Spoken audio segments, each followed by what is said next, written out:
Selamat malam Mbak, saya dari SMA 5. Bolehkah saya untuk mewawancarai? Ya. Boleh kenalan dulu Mbak? Namanya Ajeng. ya udah. Tapi Dari pertanyaan pertama, dapatkah Anda jelaskan mengenai sejarah dan latar belakang perusahaan ini? sejarah berdirinya toko Cokro Soeharto berdiri pada tahun sekitar 1930. Perlu kan? Awal didirikan oleh sepasang suami istri yang bernama Suyadi dan Masima. Suyadi dan Masima ini menikah, kemudian mendirikan toko dengan latar belakang Pak Suyadi ini dulu memiliki toko kerajinan perak di daerah Kota Gede, dan Ibu Masima ini dulu adalah abdi dalam keraton, yang dimana dia mempunyai berbagai macam skill soal batik. Kemudian mereka memadukan kemampuan dari dua pasang suami istri, akhirnya membuka sebuah toko kerajinan yang berkonsentrasi pada kerajinan budaya Jawa.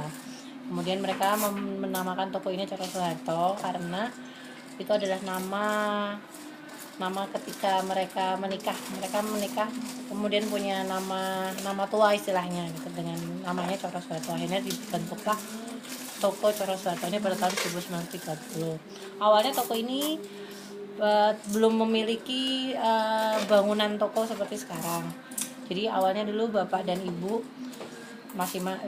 Cokro Soeharto ini membuka toko secara emperan di daerah Malioboro dan sekitarnya, depan kantor pos, setiap sore, dan itu pun tidak setiap hari. Jadi kan ketika ada masa-masa wisata datang, atau kalau zaman dulu mungkin yang beli adalah para orang-orang Belanda. Jadi kan dulu kan masih dalam masa penjajahan, jadi orang Belanda sering datang gitu-gitu itu belanja, dan ya itu masih berupa toko emperan aja, dan akhirnya berkembang sampai sekarang akhirnya punya toko. Dulu juga ukurannya belum sebesar ini, jadinya bertahap mereka membuat toko secara bertahap, dan akhirnya bisa maju seperti sekarang, dan sampai sekarang alhamdulillah sudah dipegang sampai generasi ketiga. Terus visi misi dari perusahaan ini tuh apa aja Mbak? Visi misinya yang jelas, karena toko ini basisnya produk-produknya tentang kerajinan Jawa, jadinya kita berkonsentrasi untuk istilahnya kayak nguri-nguri kebudayaan, jadinya ikut melestarikan budaya Jawa agar tetap sampai lestari sampai nanti berikutnya. Terus kalau produk-produk yang ditawarkan dari toko ini tuh ada apa aja Mbak? Karena kerajinan Jawa kita konsentrasinya benar-benar produk budaya, tapi ada banyak produk antara lain seperti alat musik, kemudian baju-baju tari, baju-baju adat Jawa khususnya buat adat-adat pernikahan, kemudian kerajinan perak, batik, jari-jari, dan belangkon, dan pokoknya perlengkapan baju Jawa. Nah kan dalam perusahaan ini kan banyak kayak persaingan gitu kan Mbak.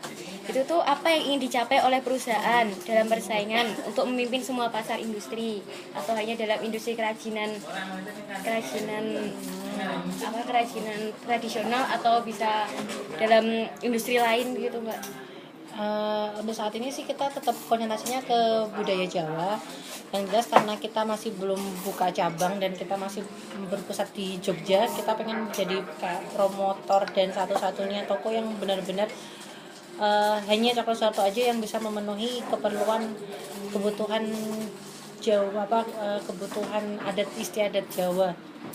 Jadinya ya intinya kita pengen jadi satu-satunya toko yang bisa memenuhi keinginan konsumen untuk memenuhi hasrat apa ya semacam itulah, hasrat untuk tahu dan mengerti soal budaya Jawa di Jogja khususnya.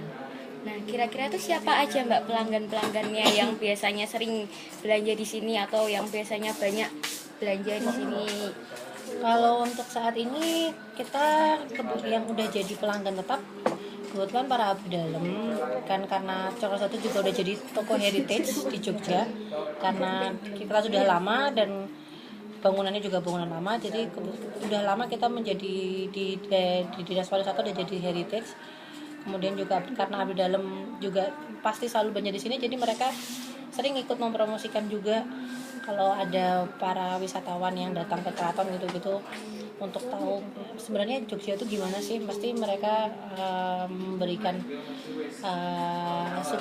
sugesti buat datang ke sini. Terus yang kedua itu tadi wisatawan, itu yang ketiga wisatawan dalam dan luar negeri, dan yang ketiga mungkin yang dekat dengan budaya Jawa kebanyakan kan para perias-perias, penari, dalang. Jadi mereka orang-orang yang memang berkecimpung di bidang seni, pasti itu jadi salah satu pelanggan kita. Jadi itu termasuk dalam apa namanya alasan pelanggan untuk memilih perusahaan ini juga ya. Strategi-strategi apa aja yang digunakan dan diterapkan perusahaan ini berkaitan dengan kegiatan bisnis yang dijalankan? Yang jelas karena itu tadi kita benar-benar harus bisa memenuhi kebutuhan konsumen, terutama kebutuhan yaitu adat istiadat Jawa yang biasanya yang para seniman dan orang-orang yang berkecimpung di kebutuhan budaya Jawa. Kita benar tujuannya kita harus bisa memenuhi kebutuhan mereka. Kalau di dalam internal masalah kritis apa aja yang dihadapi oleh toko saat ini itu, Dan?